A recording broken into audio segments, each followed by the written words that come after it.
Bonjour ou bonsoir à vous tous et voici les titres du journal de ce jour. 7e édition ce samedi de la journée de solidarité avec les personnes vivant avec le VIH-Sida. Une marche de solidarité a rassemblé ces personnes et plusieurs organisations et associations de lutte contre la pandémie. Tout cela pour raviver la flamme de l'espoir de l'objectif zéro.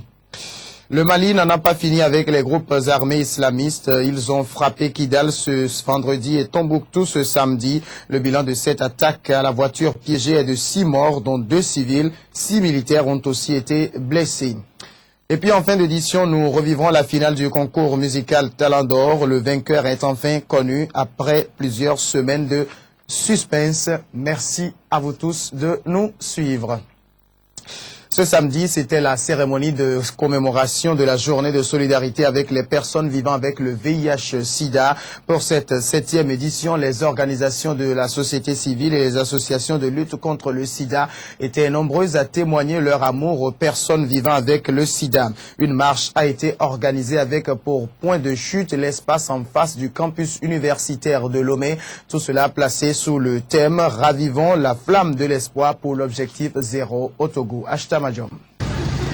Débutée à la place Senghor, cette marche de solidarité à l'endroit des personnes vivant avec le VIH-Sida, PVVIH, a conduit les acteurs jusqu'en face du campus universitaire.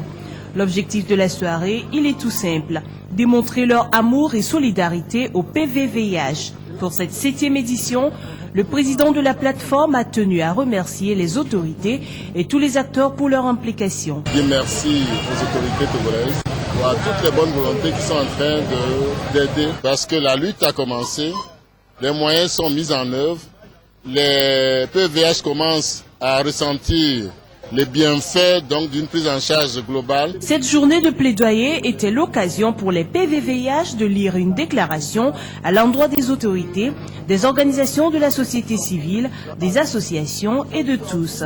Dans leur déclaration, ils demandent notamment aux autorités d'appuyer davantage les efforts fournis par les plateformes et associations de lutte. De déclarer la journée du 28 septembre, journée nationale de lutte contre le sida au Togo. Ils demandent également aux organisations de la société civile de favoriser une plus grande implication des PVVIH dans le programme de lutte. Atteindre l'objectif zéro au Togo, c'est le vœu de tous. Et c'est pourquoi le thème de cette année s'intitule « Ravivons la flamme de l'espoir pour l'objectif zéro au Togo ». Les organisateurs sont conscients des efforts fournis, mais le chemin est encore long. Cette journée, c'est une journée de solidarité avec les PVVIH. Le taux de prévalence maintenant au Togo, ce taux ne baisse plus, ce taux reste stable. Il faut qu'on redouble d'efforts pour lutter contre ce fléau. La journée du 28 septembre n'est pas une date choisie au hasard. C'est en souvenir au 28 septembre 2006 où les PVVIH, non contents de leur situation, sont descendus dans les rues pour réclamer une meilleure prise en charge. La flamme de l'espoir a été donc allumée. Espoir que le Togo arrivera un jour à 0 personnes infectées au VIH-Sida. Et une autre ONG dont les activités touchent aussi les personnes vivant avec le sida, c'est l'IJD. Entendez, Initiative des jeunes pour le développement. Ce samedi, cette ONG a soufflé sa 10e bougie. IJD est une ONG engagée dans l'action sociale et la formation depuis 10 ans. Son champ d'action couvre la lutte contre le VIH-Sida, la promotion de la démocratie et des droits de l'homme, l'entrepreneuriat et la formation professionnelle. La célébration du 10e anniversaire a été couplée de la cérémonie de remise de diplôme aux étudiants et aux partenaires de l'ONG et de son centre de formation. Rachel Mouamadou. Une célébration unique pour un double événement. L'ONG IJD, Initiative des jeunes pour le développement, a fêté ses 10 ans d'existence de la manière la plus académique possible en procédant à des remises de diplômes. D'abord, remise de diplôme d'honneur aux partenaires qui l'accompagnent depuis déjà une décennie. La cérémonie de remise d'attestation.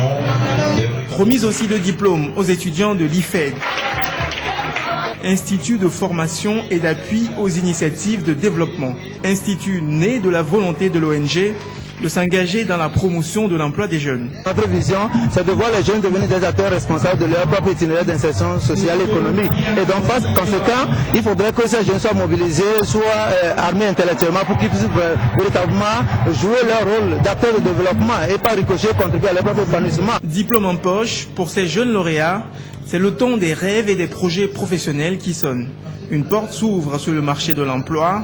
Pour une entrée sereine, assure le directeur et quelques-uns des 112 élèves primés. Aujourd'hui, plus de 95% de ces jeunes sont en activité et donc nous sommes sûrs que les 112 récipiendaires de ce jour, d'ici lundi, trouveront leur place sur le marché du travail puisqu'ils sont tellement outillés, nous n'avons pas peur de leur insertion. J'ai suivi la formation en tant que comptable informaticien de gestion et je reconnais effectivement que la formation a été de qualité, ça me permettra réellement de m'insérer. J'ai été formée en assistant de direction.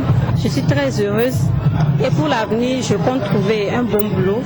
Ça, c'est l'essentiel. Mon projet, c'est que le cinéma n'est pas développé au Togo. Donc, je vais développer le cinéma au Togo. En 10 ans de vie, l'IFED a formé 3470 jeunes dans diverses spécialités. Dans des domaines qui vont du marketing, du management, de la communication des entreprises, de l'infographie à la conception de sites web. Les meilleurs élèves de l'année scolaire dernière de l'école du complexe scolaire Sainte-Catherine ont reçu des prix ce samedi. C'est la 5e fois consécutive que cette école décerne des prix aux plus méritants de ses élèves. Considérée comme journée d'excellence, cette cérémonie vise à encourager ses élèves pour leurs efforts. Nombreux sont ces élèves à recevoir ce samedi des prix d'excellence au complexe scolaire Sainte-Catherine. Cette année, l'initiative est à sa 5e édition. C'est un projet qui a pour objectif premier de motiver les élèves à donner le meilleur d'eux-mêmes au travail. Pour encourager, pour motiver. C'est pour ça que pour la première édition, c'était tout simplement pour nos élèves de Sainte-Catherine. Pour les autres éditions, ça a été élargi au CEG de la zone. Viser l'excellence à travers des cérémonies de remise de prix aux meilleurs élèves est un défi. Vous savez qu'il n'y a plus de la place pour les médiocres. Et pour avoir cette culture de l'excellence, il faut l'avoir depuis les bancs de l'école. Et pour nous, c'est très important d'inculquer ces valeurs-là à nos élèves depuis les bancs de l'école. C'est pour cette raison que nous avons instauré cette cérémonie. Et dès le début de l'année, nous donnons les critères à tous les élèves. Et ces élèves-là rivalisent d'ardeur, se battent pour qu'à la fin, qu'ils soient honorés. Les lauréats, fiers de leur prix, se réjouissent du projet et remercient les organisateurs. Aujourd'hui, je suis très heureux d'avoir reçu le prix de la lauréate. J'ai eu un bac G2. C'est vous qui êtes primé, donc ça veut dire que vous avez fourni des efforts pour de l'année. Donc ce sont en quelque sorte une façon de vous encourager de continuer. La rentrée scolaire est prévue pour le 7 octobre 2013.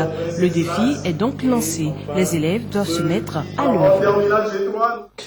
Le Mali, nous sommes en page internationale. Le Mali n'en a pas encore fini avec les groupes armés, même si les Français et les autorités maliennes ont estimé leur satisfecit face au calme retrouvé. Une attaque à la voiture piégée ce samedi à Tombouctou est venue leur rappeler à tous que les islamistes ont encore une grande capacité de nuisance au Mali. L'attaque de Tombouctou a fait 6 morts, dont les assaillants et 2 civils. Tombouctou, à nouveau en proie à la violence et au chaos. En à peine 6 mois, la ville historique du Mali a connu ce samedi la 3e attaque suicide de son histoire. En début d'après-midi, 4 kamikazes à bord d'une voiture chargée d'explosifs se dirigent vers le camp de l'armée malienne. Bilan, 6 morts comprenant les terroristes et 2 civils. Parmi les soldats, on compte au moins 6 blessés et d'importants dégâts. Certains témoins parlent d'une puissante attaque. Une voiture qui nous a dépassés. 10 minutes après, on a entendu une explosion énorme au camp militaire de Tombouctou. Il y a une partie de la prison du camp militaire qui était tombée. Il y avait 2 gars qui ont leur charrette là, qui font du transport de bois là, à l'intérieur du camp. Ils sont morts aussi. La veille de ces violences, la ville de Kidal, dans le nord du pays, était le théâtre d'une attaque à la grenade, blessant au moins 2 militaires maliens. Un climat loin de l'autosatisfecit proclamé il y a 10 jours à Bamako par François Hollande. C'est une victoire, une grande victoire pour le Mali que nous Le chef d'État français célébrait alors l'investiture de son homologue Ibrahim Boubacar Keïta après des mois d'opérations militaires communes contre les djihadistes dans le nord du Mali. Il est encore trop tôt pour déterminer un lien entre ces derniers attentats et la récente nomination de nouveaux chefs à la tête d'AQMI, le groupe Al-Qaïda au Maghreb islamique, très influent dans la région. Il y a 3 jours, 3 groupes armés également présents dans le secteur, 2 Touaregs et un Arabe, ont annoncé qu'ils suspendaient leurs négociations prévues avec le gouvernement malien. Bamako avait alors répondu qu'elle souhaitait toujours dialoguer.